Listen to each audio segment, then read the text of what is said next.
You are listening to The Memory Keeper by Evan Vaile. Chapter 31. A few days later, Reece strode down the familiar grassy slope toward the bench which overlooked the river and the city. The old man was already seated there, reading the newspaper and watching the seagulls flap around at the water's edge. Reece picked another hot chip from the cardboard cup in his hand and chewed painfully. His jaw was sore from the battering meted out by Styles, and the bruise on his cheek was a vivid purple splotch, tender to touch. When he sat down, the old man glanced over casually, then continued reading. "You know, I'll never look at a pizza the same way again," John Q said, without a trace of humour in his voice.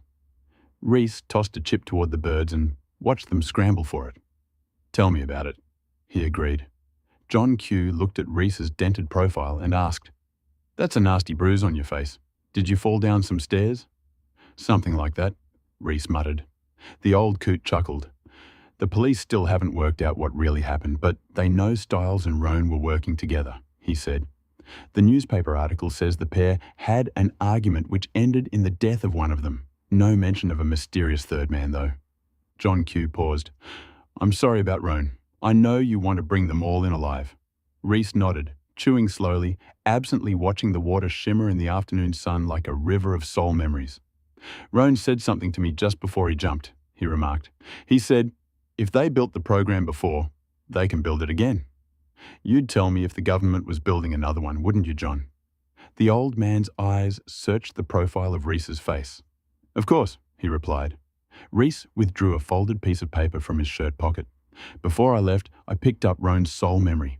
He killed a lot more people than the cops realize. Here's a list of everything he knew about them." John Q accepted the item. "I'll pass it on to the police," he said. "You know, the newspaper got the facts wrong. This Detective Greg O'Brien is taking all the credit for the capture of Styles. They cite him as the homicide expert, when in reality it's you." Reece stood up to leave. "I wouldn't have it any other way," he stated. The ex-program inmate walked away, and John Q stared across the city, a wistful expression on his face. That is the end of this chapter. To listen to the next chapter on YouTube or to purchase the digital ebook from Amazon, see the links in the description.